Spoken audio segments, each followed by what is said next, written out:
Hello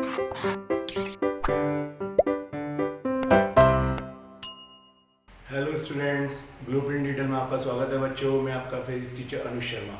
students, हमारी unit 3 चल रही है और आपको पता है हमने पिछली क्लास में एक धारावाही वृत्ताकार कुंडली के केंद्र पर चुंबकीय क्षेत्र निकाला था। बच्चों, उसी धारावाही कुंडली के हमें इस बार जो डेरिवेशंस करने हैं या उस पर जो सवाल है वो आज की क्लास के इस प्रकार है बेटा।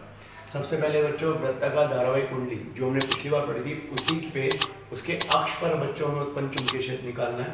फिर किसी वृत्ताकार कुंडली के केंद्र से उसके अक्ष पर दूरी के साथ चुंबकीय क्षेत्र पर प्रभाव, यानी बच्चों इसका मतलब है कि केंद्र पर जो चुंबकीय क्षेत्र होता है और जो अक्ष पर दूरी के साथ चुंबकीय क्षेत्र, हम जब दूरी के साथ बढ़ते हैं तो चुंबकीय क्षेत्र घटता है या बढ़ता है, किस प्रकार से उस पर प्रभाव पड़ता है। और बच्चों उसके बाद हम जो करेंगे वो बोर्ड के सवाल करेंगे बेटा। तो ये हमारी आज का बड़ा इंपॉर्टेंट क्वेश्चन है, ये तो बहुत बार पूछा जाता है स्टूडेंट, बोर्ड में बहुत ज़्यादा इंपॉर्टेंट है। तो एक एक करके हम ये सब डेरिवेशन करते हैं, ठीक है स्टूडेंट।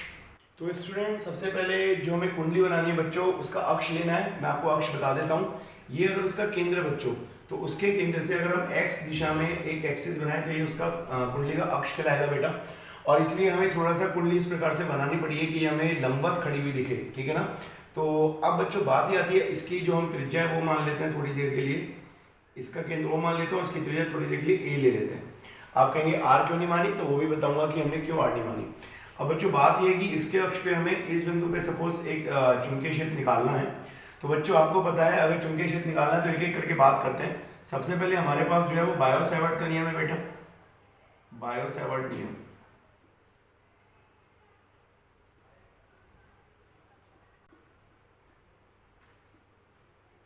तो बच्चों बायो-सैवर्ट का नियम तो पता है, उसने किसी धारा अवयव यानी एक छोटे से एलिमेंट के लिए बताया था और उसका फॉर्मूला था μ0/4 पाई I dl sin theta upon r square.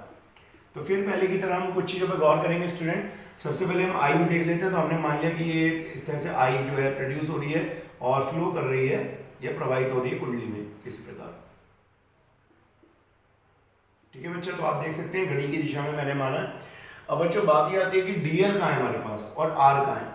तो अब dl का मतलब है बच्चों, यहाँ पे मैं एक छोटा सा एलिमेंट ले लेता हूँ, इसको मैं डॉटेड दिखा देता हूँ जिससे आपको नजर आ जाए, ये वाला एलिमेंट dl, ठीक है बेटा। इसी तरीके से बच्चों अब मैं अगर इस बिंदु, चूंकि हमें हमेशा जो r होता है वो dl से बिंदु p तक की दूरी होती है, तो यहाँ से इसको एक मिला देता हूँ एक रेखा द्वारा। और ये बच्चों ध्यान रखना, जो dl यानी जो एलिमेंट होता है जिसमें धारा की दिशा प्रवाहित हो रही है और जो बिंदु p होता है उसके बीच का जो एंगल होता है वो थीटा होता है, ठीक है बेटा। तो ये दूरी r हो जाएगी। अब आपको पता लगेगा कि r कहाँ पे होगा। अब बच्चों थोड़ी देर के लिए बात आती है कि इस dl का जो विद्युत क्षेत्र कैसे निकालेंगे। अब थोड़ी देर के लिए आपको समझना पड़ेगा बेटा।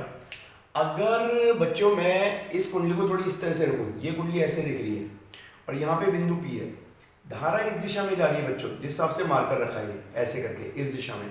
तो बच्चों धारा इस दिशा में जा रही है और बिंदु वहाँ पे है। तो अगर मैं वो, आपको पता है मैं सीधे हथेली का नियम लिया था, अगर मैं धारा को ऐसे रखूँ और अपनी उंगली उस बिंदु को करूँ तो हथेली किस तरफ आएगी बच्चों, इस तरफ। तो इसको मैं दिखा सकता हूँ कि इस बिंदु पे जो विद्युत क्षेत्र होगा बच्चों इस तरह से इसके इस तरफ होगा। इसे मैं क्या मान सकता हूँ बच्चों, B1, ठीक है बेटा। तो इसका मतलब आपको पता ही है कि जो विद्युत क्षेत्र होता है वो दूरी के लंबवत होता है, दूरी के और धारा के अवयव के। अब बच्चों अगर इस कोण को मैं थोड़ी देर के लिए फाई मान लेता हूँ, इसके लिए ये अगर x डैश है, x एक्सिस मानूं, तो यहाँ पे एक y एक्सिस दिखा सकता हूँ मैं। तो बच्चों ये एंगल कितना होगा, ये भी फाई होगा, ठीक है स्टूडेंट।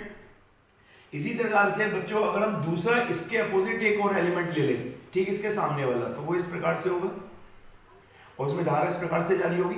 तो उसको अगर बच्चों हम यहां से मिला दें तो इस प्रकार से मिलेगा। और बच्चों अगर इसे भी फाई मान लें थोड़ी देर के लिए, तो ये वाला जो इसका बिंदु क्षेत्र होगा, विद्युत क्षेत्र, तो बच्चों वो इस तरीके से होगा, इसके परपेंडिकुलर। इसे B2 मान लेते हैं बच्चों। और अगर ये एंगल फाई है बेटा तो ये भी इसे P मान लेते हैं और ये फाई होगा, ठीक है बेटा। तो अब एक एक करके इसमें फिगर में और भी चीजें हैं, जरा इसको ध्यान से हम करते हैं, ठीक है बच्चों। अब स्टूडेंट इसमें एक चीज और देखें थोड़ा, अगर ये y एक्सिस है तो ये जो विद्युत क्षेत्र है ये y एक्सिस से कितना कोण बना रहा है बेटा, फाई। तो अगर इसके दो कंपोनेंट करे जाए तो इस तरफ आएगा एक B1 cos फाई और इस तरफ आएगा बच्चों B1 sin फाई, ठीक है। इसी तरह से बच्चों इसका कंपोनेंट करा जाए तो इस तरफ आएगा b2 cos फाई और इस तरफ आएगा b2 sin फाई। ठीक है बच्चों, तो हमारी फिगर लगभग कंप्लीट सी लग रही है हमें। अब बच्चों गौर करने वाली बात यह है कि दोनों एलिमेंट हमने सेम ही होंगे, हमने अत्यंत सूक्ष्म माने। दोनों की दूरी बिंदु P से r है, ये भी आप देख सकते हो।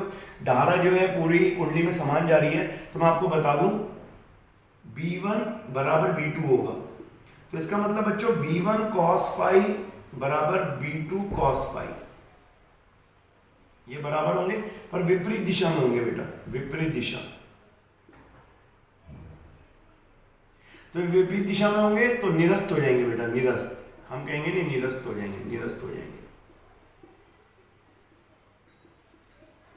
तो बेटा जब ये निरस्त हो जाएंगे तो जो चुंबकीय क्षेत्र हम निकालेंगे अक्ष पे, उसमें इस कंपोनेंट का कोई भी काम नहीं है।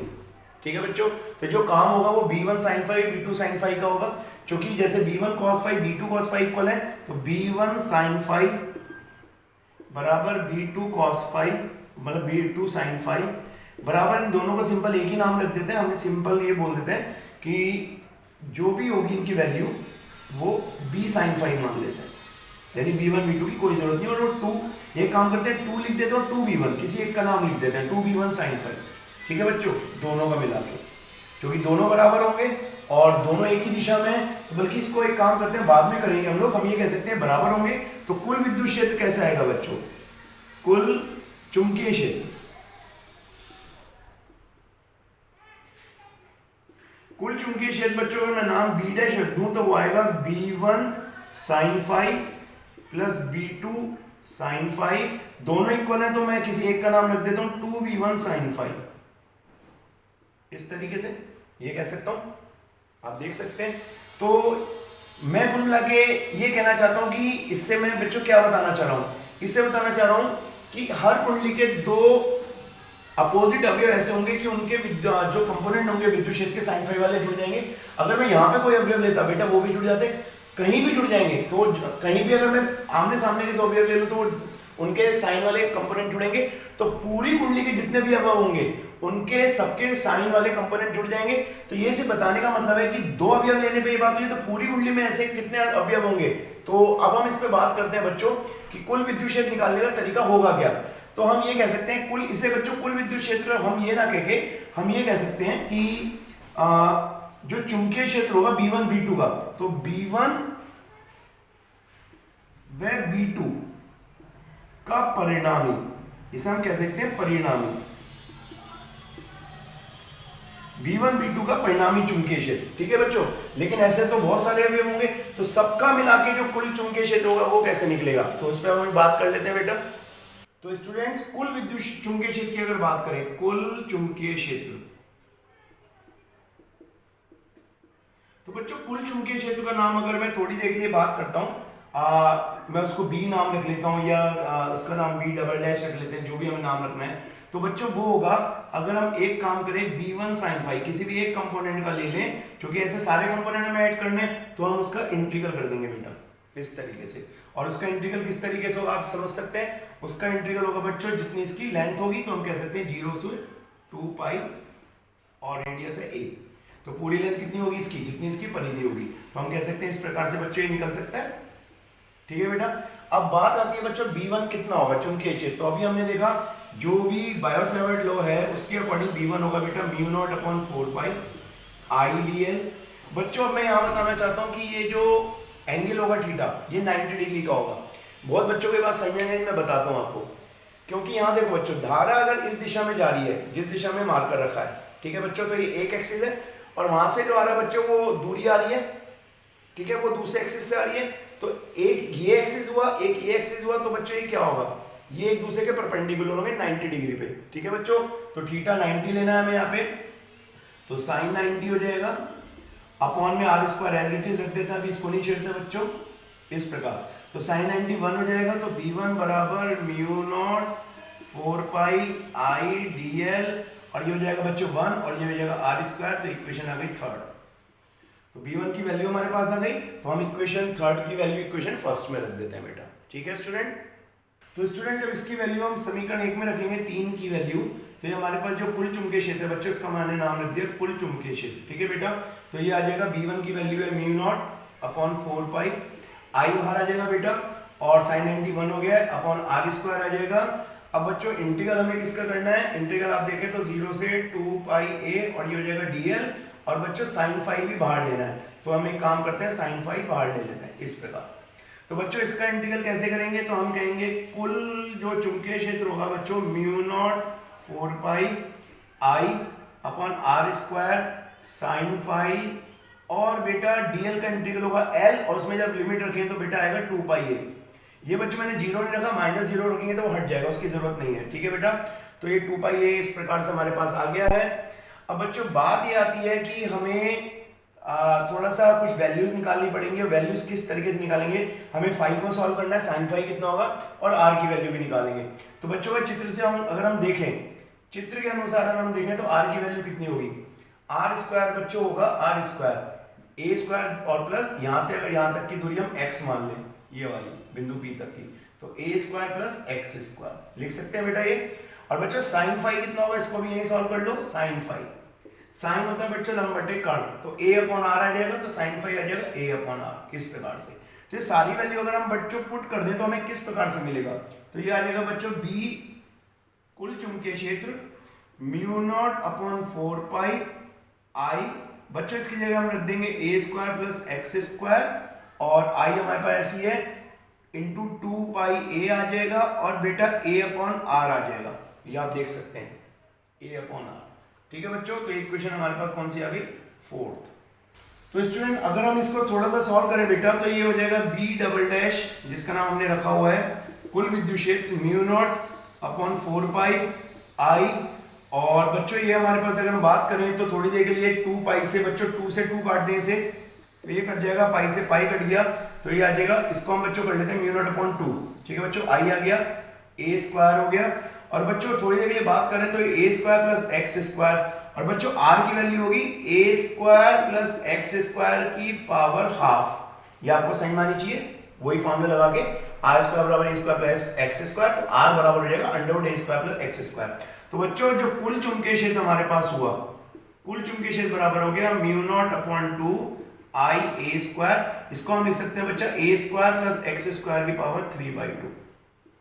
तो बच्चों ये जनरल हमारे पास कुल चुंबकीय क्षेत्र आ गया है एक धारावाही कुंडली के अक्ष पर, कुल चुंबकीय क्षेत्र। लेकिन बच्चों इसमें कुछ केसेस हैं जो हम एक एक करके पढ़ेंगे, और वो केसेस क्या हैं इस पे थोड़ा सा ध्यान रख लेते हैं बेटा। तो बच्चों इसमें सबसे पहले एक केस फर्स्ट पढ़ लेते हैं। केस फर्स्ट ये कहता है बच्चों कि अगर ये बिंदु P केंद्र पे हो तो क्या होगा, तो B बिंदु P केंद्र पर हो, केंद्र पर हो, तो बच्चों x बराबर 0 हो जाएगा, क्योंकि x 0 हो गया, तो बच्चों उस टाइम कुल जो विद्युत क्षेत्र है बेटा वो कितना होगा म्यू नॉट अपॉन 2 आई ए स्क्वायर, x 0 हो जाएगा बच्चों, ए स्क्वायर की पावर 3/2, 2 से 2 कट गया, तो यहां पे आपको मिला बेटा b कुल विद्युत क्षेत्र बराबर म्यू नॉट अपॉन 2 आई ए स्क्वायर अपॉन ए क्यूब, तो इससे एक पावर ये कट जाएंगी, तो बच्चों फॉर्मूला क्या है हमारे पास, b कुल विद्युत क्षेत्र बराबर म्यू नॉट अपॉन 2 आई, और यहां नीचे बचेगा a। तो बच्चों आप एक चीज देख रहे हैं, इस फॉर्मूले से वापस हम वो फॉर्मूला ले आए जो हमने कुंडली के केंद्र के लिए करा था। तो कुंडली के केंद्र पर इतना विद्युत क्षेत्र होता है, ये हम पढ़ चुके हैं, तो ये भी केस कई बार पूछे जाते हैं बेटा, ठीक है बेटा। ये जो फॉर्मूला हमें मिला मैंने एक बार दोबारा लिख दिया कि अगर x 0 बिंदु P केंद्र पर आ जाए तो क्या फॉर्मूला होगा बच्चों, mu not upon 2 I upon ए, यही फॉर्मूला मैंने यहाँ पे लिख दिया बेटा, तो ये केंद्र के लिए हो गया। अब बच्चों बात ये आती है कि इसका दूसरा केस क्या हो सकता है, तो दूसरा केस हो सकता है बच्चों अगर बिंदु P केंद्र से बहुत दूर हो, तो इसका मतलब x ग्रेटर देन a, यानी उसकी त्रिज्या से बहुत ज्यादा हो। तो बच्चों अगर बहुत ज्यादा हो गया तो क्या होगा आप सोचो, बहुत ज्यादा होने पे बच्चों हम कहेंगे जो a स्क्वायर होगा, इस फॉर्मूले में जो हमारा फॉर्मूला आया था बच्चों, उसमें a स्क्वायर को हम इग्नोर कर देंगे, तो हमारे पास जो जनरल फॉर्मूला आया था अभी हमने देखा, कुल विद्युत क्षेत्र आया था बेटा म्यू नॉट अपॉन 2 आई ए स्क्वायर प्लस एक्स स्क्वायर की पावर 3/2, ये जनरल फॉर्मूला था। जब a स्क्वायर इग्नोर हो जाएगा, यानी हम कह सकते हैं a स्क्वायर को नगण्य मानने पर, नगण्य मानने पर,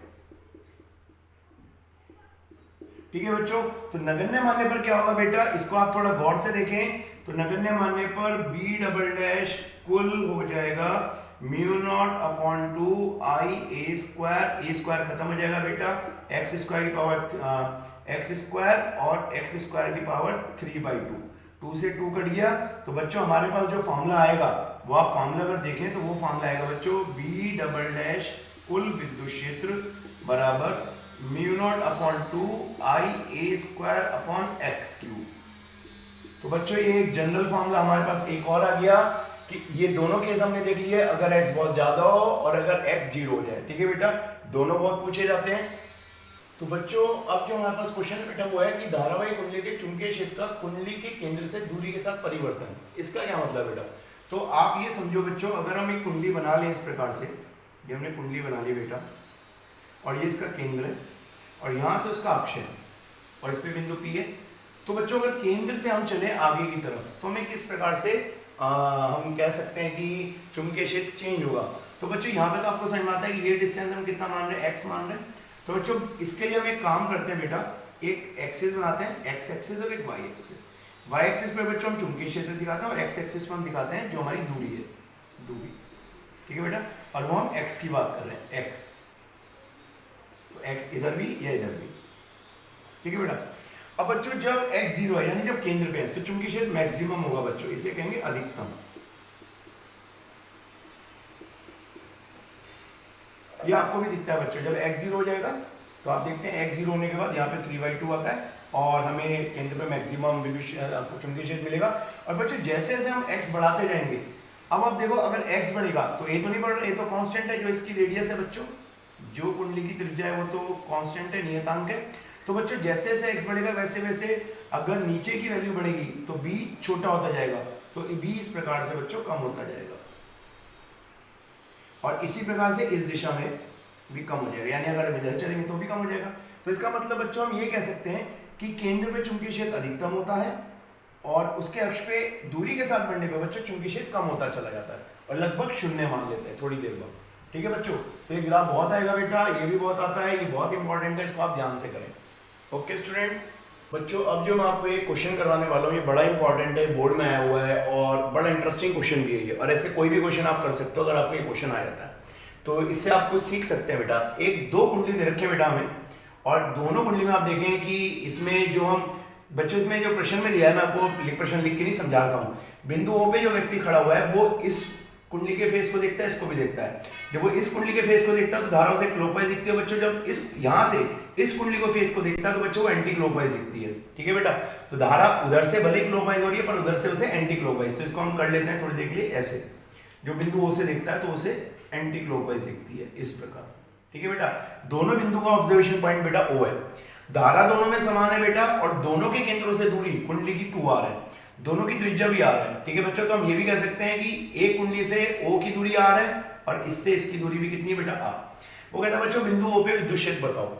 अब थोड़ी देर के लिए ध्यान रखना बच्चों, जो बिंदु O से इसे देख रहा होगा वो विद्युत क्षेत्र कैसा होगा, क्योंकि क्लॉकवाइज उसे नजर आएगा, क्लॉकवाइज का विद्युत क्षेत्र बच्चों अंदर की तरफ होता है ये वाला, तो इसका हम नाम रख देते हैं। अगर इस कुंडली का नाम फर्स्ट रख दें और इसका सेकंड रख दें तो ये B1 होगा बेटा। और जब इधर से इस कुंडली को देख रहा है तो एंटी क्लॉकवाइज है और वो विद्युत क्षेत्र बाहर की तरफ होगा, उसका नाम B2 रख दो। इत्तेफाकन बात है कि दोनों की दिशा एक ही तरफ हो जाएगी। तो बच्चों जो कुल विद्युत क्षेत्र आएगा ना, कुल विद्युत क्षेत्र वो कैसा होगा, वो दोनों का बेटा सम होगा, B1 प्लस B2।